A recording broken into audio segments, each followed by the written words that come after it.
Dalam malam terkutuk, Jambore Hutan Angker, sekelompok anak-anak pramuka menemukan diri mereka terjebak dalam sebuah hutan lebat yang dikelilingi oleh kabut tebal. Ketika malam tiba, keheningan hutan terganggu oleh kejadian misterius yang mengancam keselamatan mereka satu persatu. Dengan keberanian mereka diuji, mereka harus menghadapi roh-roh penjaga hutan yang marah dan berusaha keluar dari perangkap gaib yang mengurung mereka di dalam.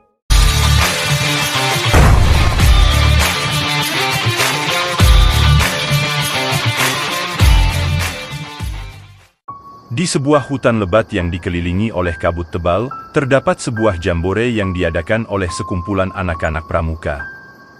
Mereka bersemangat untuk menjelajahi alam, tanpa menyadari bahaya yang mengintai di balik pepohonan yang gelap.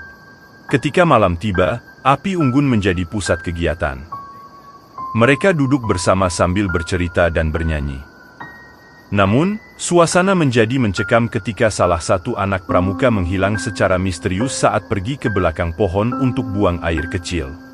Malam semakin gelap, dan kepanikan mulai melanda ketika satu persatu anak-anak pramuka menghilang tanpa jejak.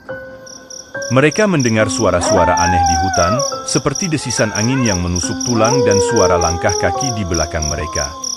Saat mereka mencoba keluar dari hutan, mereka menyadari bahwa mereka telah terjebak di dalam lingkaran gaib. Setiap kali mereka berjalan, jalan terlihat sama, pepohonan yang sama, dan kabut yang semakin tebal. Pada tengah malam, ketika kegelapan mencapai puncaknya, mereka menemukan perkemahan tua di tengah hutan. Tanpa pikir panjang, mereka memutuskan untuk berlindung di dalamnya. Namun, apa yang mereka tidak sadari adalah bahwa perkemahan itu adalah tempat tinggal bagi roh-roh penjaga hutan yang telah lama meninggal. Saat mereka berada di dalam, suara-suara misterius semakin menguat. Bayangan-bayangan gelap melayang-layang di sekitar mereka, dan rasa dingin menusuk tulang membuat mereka gemetar ketakutan. Hingga pada suatu saat, salah satu dari mereka menemukan sebuah buku catatan tua di dalam salah satu sudut perkemahan. Dalam buku itu terdapat mantra kuno yang konon bisa memanggil arwah penjaga hutan. Tanpa pikir panjang, mereka mencoba memanggilnya sebagai harapan terakhir untuk keluar dari hutan itu.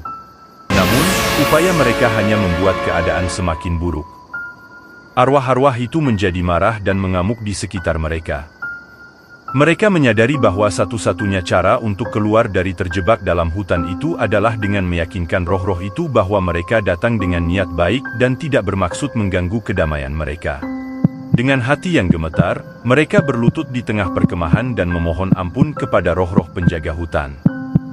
Setelah doa mereka terdengar, kabut mulai menyipit dan hutan terasa lebih ramah.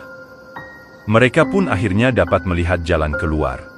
Dengan lega, mereka melangkah keluar dari hutan itu, berjanji untuk tidak pernah melupakan pengalaman mengerikan yang mereka alami di Jambore Hutan Angker tersebut.